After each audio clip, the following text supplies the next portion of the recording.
Hey guys, welcome back. And today we're gonna be talking about 3 specific tips for talking with motivated sellers. This is gonna help you find more deals, be able to put those deals together. So let's talk about it on this video.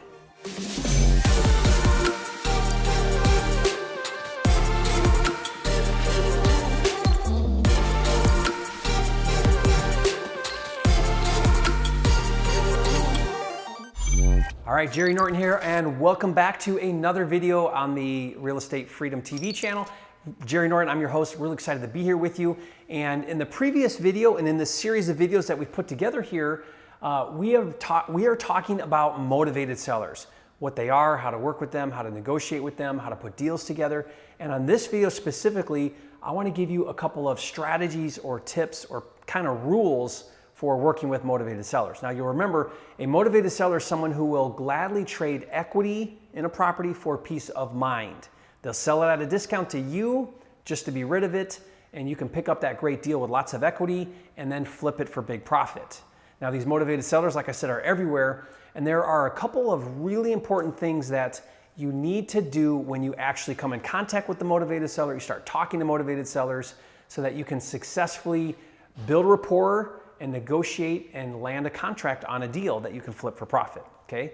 So first thing is, when you're talking to motivated sellers, is you wanna listen carefully. You wanna listen more than you talk.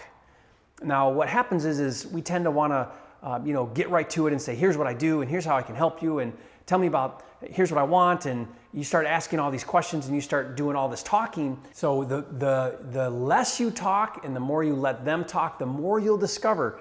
And so I had this happen with me on one experience where this happened to me. I was talking to a seller, and the seller was really, really upset over their situation. The mom had died, and now her assets were being dispersed over a number of the siblings. And now, like as often, the siblings were fighting over the assets and no one could agree on things. And mom had this property that she owned free and clear. She had lived there for a long time. She was a hoarder. It needed all this work. It had mold. It was a really distressed property. And I'm talking to this son, right? That's now the executor of the will. And for a half an hour, I just listened. I didn't even ask him questions. I didn't talk about the deal. I didn't ask about repairs, none of that. I just listened. And he basically cried on my shoulder for a half an hour, but he felt that I cared and he felt that I was listening.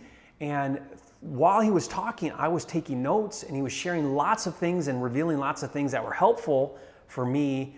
But more than anything, I was just showing him that, hey, I'm really sorry that this happened. This sounds like a tough situation. Man, that would be really hard to be having siblings that aren't helpful, and all of the things that he was talking about. And when he was done, he basically said to me, Jerry, there's some other people that we're talking to, but I'm gonna make sure that you get the deal because I really like you. I really appreciate that you took the time to listen. Okay, and so listen before talking. That's the biggest thing you can do, and you'll find out everything you want to know if you'll just listen. The second thing is not to sound scripted. Now, I know in the beginning, at least I did in the beginning, I had the list of questions and things, and I had my cheat sheet or my lead script out, and I would kind of go through and I would try to follow this certain order. Don't do any of that. It's okay to have a script. It's okay to have a lead sheet. I'm going to give you all of that. I'm going to share that with you in my cheat sheet PDF that you can download for free. But when you start to talk to somebody, go with the conversation. If they want to start talking about repairs on the property, great, talk about repairs on the property. If they want to start talking about how much they think the property's worth, great, talk about how much they think the property's worth. Wherever they're at, follow that. Now you can lead into where you need to go with your questions, but let the conversation flow naturally. The more they feel like you're a real person, just like them, and you're not this investor that's going to take advantage of them. That's what they think at first. They have a wall up that says, this is an investor, they're going to try to rip me off or scam me out of my property, right? You have to tear that wall down. You have to overcome that objection and that fear and help them feel comfortable with you, that you're there to help them. That's why you're there. Hey, I'm here to help you. If I can help you by buying this property and taking this off your hands, then great. That's why I'm here. So the more you can not sound scripted, then the better that conversation will go. Okay, and the third tip that I want to share with you when talking to motivated sellers is to position yourself correctly.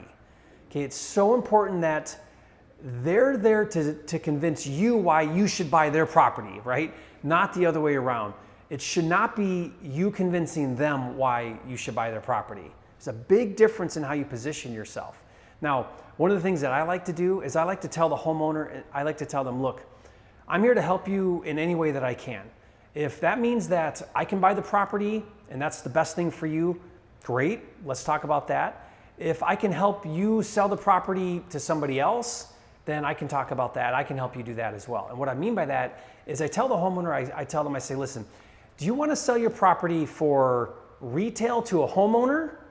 Or do you want to sell your property quickly to a cash investor like myself as is? And a lot of times they'll say, well, I don't quite understand the difference. And so I help them. I say, well, what do you want for the property? How much money do you want for this property? And sometimes they'll tell me a number and it'll be a retail number. And I'll say, great, you can get that number. And I know your neighbor sold their house for that price. You can totally sell your house for that price too. But here's what you're going to need to do. You're going to need to hire a real estate agent, because that agent can go out and find a retail buyer for you, a homeowner. That agent's going to probably want you to fix up a lot of the things that are wrong with the house, because that's what you'll need to do to get a retail buyer, is fix things up. They're going to list it for sale. They're going to want to take pictures. They're going to want to have showings and bring people in through your house. So you're going to have to put money into it. You're going to have to put it out on the market. You're going to have people come through the property to see it. But if you're willing to do all of that and spend the money and do all of that, then you can get top dollar for the house. And I actually know a really good real estate agent that can help you do that, that I can refer to you and help you do that. Now, oftentimes that's not what they want. So they'll say, well, I don't have the money to put into the property. I really don't want people coming through my house. I really don't have time to wait. I got to sell it quickly. And so when they start to really tell you what they need, then I'll say to them, oh, what it sounds like you need is an investor. You need someone that can come in and pay cash so they don't need to get bank financing and get approved for a loan. Someone that can close quickly. Someone that can buy it as is so you don't have to do anything. You just walk away and be done with it. Right? Is that what you want? Oh, that's what you want. Okay, well, if that's what you want, then here's what the price needs to be. You need a cash investor.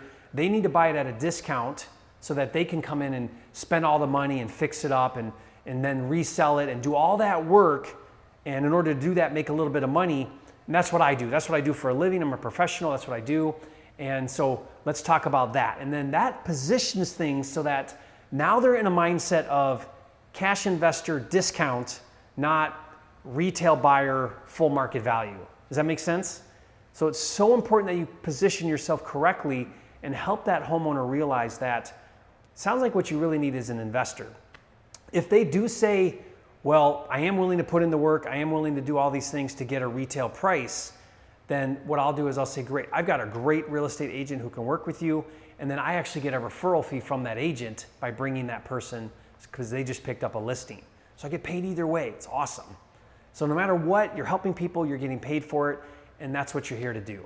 Okay? Awesome. So hope that was helpful. I hope you implement that right away. Remember, I put everything together that I'm talking about in this series into this Motivated Seller cheat sheet. You can get this for free.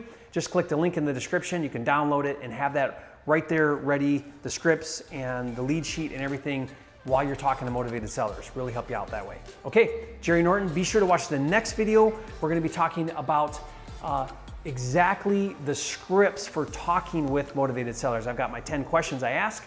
Learn about that on the next video. Be sure to subscribe to the channel so you don't miss out on any of these videos that I'm putting out pretty much every day. Jerry Norton, I'll see you on the next video.